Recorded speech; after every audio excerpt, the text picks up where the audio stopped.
Today, we're going to be deriving the volume formula for a sphere. Namely, volume is 4/3 pi r cubed.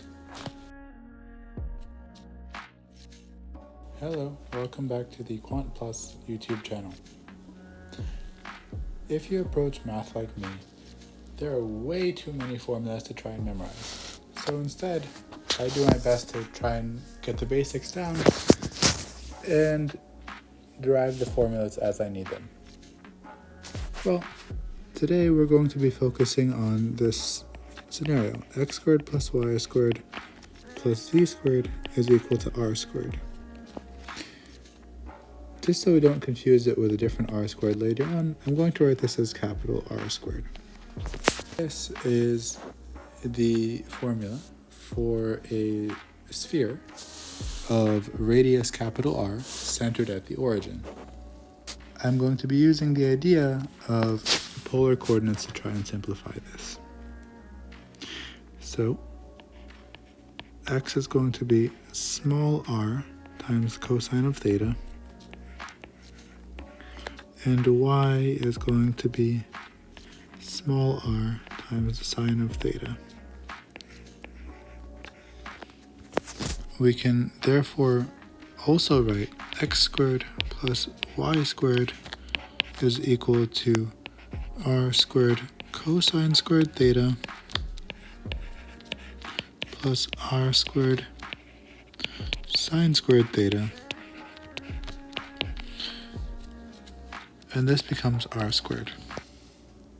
That means that this starting formula can be written as lowercase r squared plus z squared is capital R squared.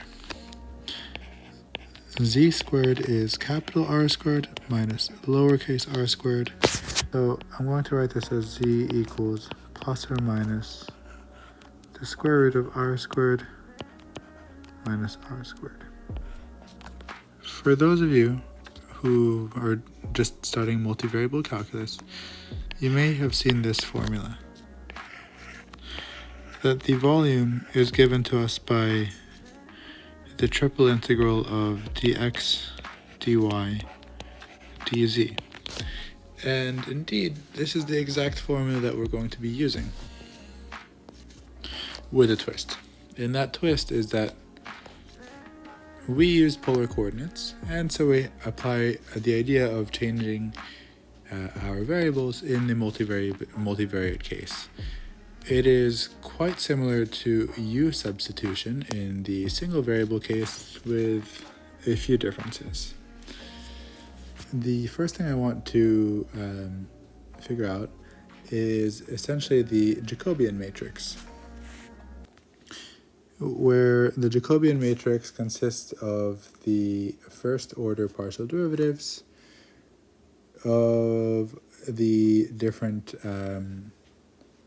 parameterizations, right, or the different ways that we are substituting for our original x, y, and z.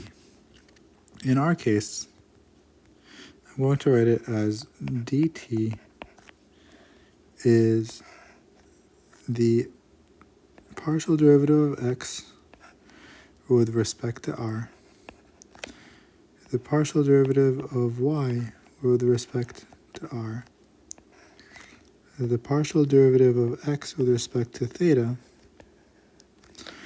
and the partial derivative of y with respect to theta.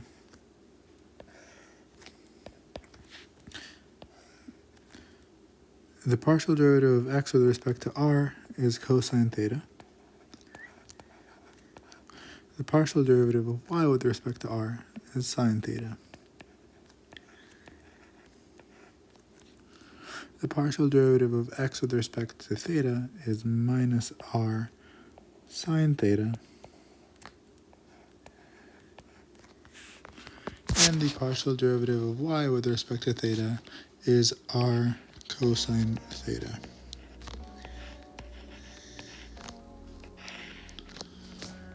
The determinant of this derivative, right, the determinant of what I've labeled as dt, or our Jacobian matrix, is going to be given to us by multiplying along the diagonal multiplying along the off diagonal and subtracting our results. So cosine theta times r cosine theta is r times cosine squared theta.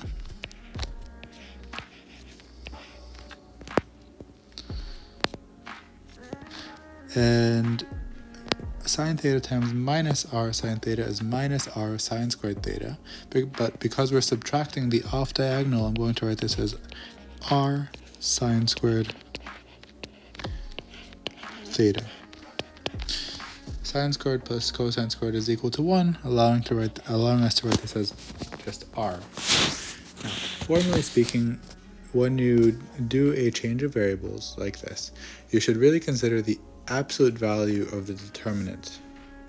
In this case, we know we're dealing with a radius, and the radius has to be a positive quantity, so I'm not going to worry about writing it in that way.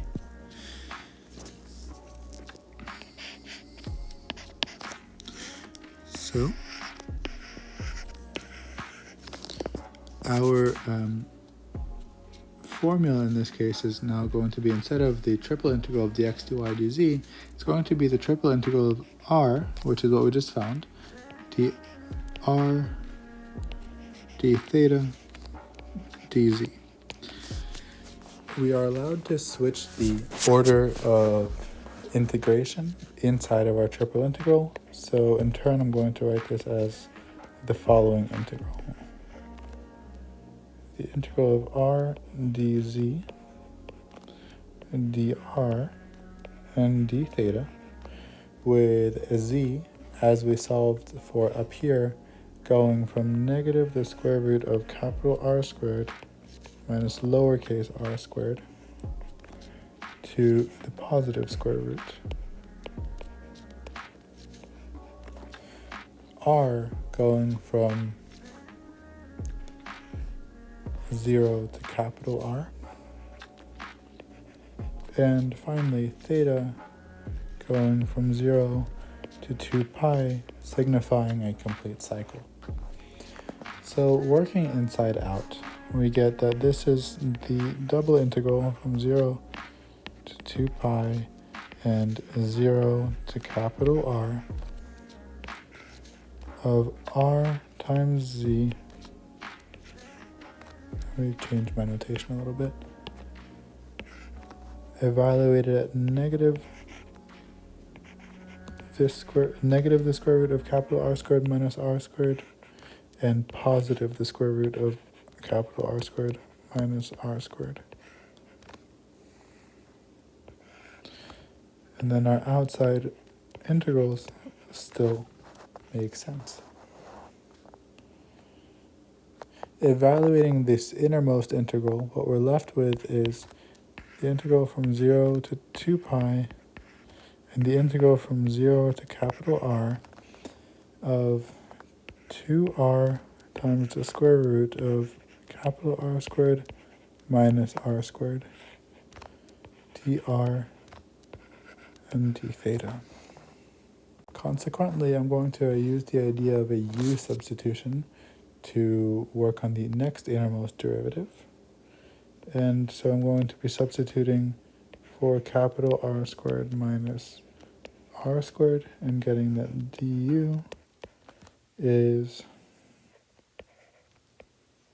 minus 2r dr.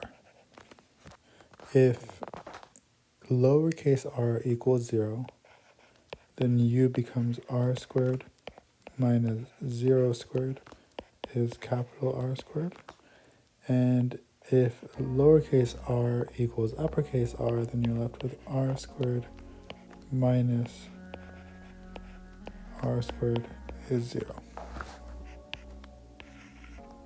So with this u substitution, we then get the integral, I should say, from r squared to 0. And notice that we want a negative 2r, not a positive 2r in terms of our du. So I'm going to pull out a negative here. And then I'm going to write this as the square root of u du d theta. So as a reminder, du is minus 2r dr. Next, I'm going to take advantage of this negative factor outside to flip our bounds and write this as the integral from 0 to 2 pi times the integral, or not times, but is the integral from 0 to 2 pi, and then the integral from 0 to r squared of u to the 1/2 du d theta. The inside integral becomes 2/3 u to the power of 3/2 at 0 and capital R squared. Then this should then be integrated again on the following. Evaluating the innermost expression, we still have the outside integral, but the inner expression becomes r squared to the power of 3/2 is r cubed times 2/3. So this is 2/3 times capital R cubed d theta. 2/3 capital R cubed in terms of theta is a constant, so we can pull it out of the integral, leaving us with the integral from 0 to 2 pi of d theta. This is 2/3 capital R cubed times theta, evaluated at 0 and 2 pi, and this becomes 4/3 pi times r cubed, exactly as desired at the beginning. If you found this content informative, please support the channel by liking this video, subscribing, and sharing it with your network. If you're interested in one-on-one tutoring sessions, please follow the link in the description below.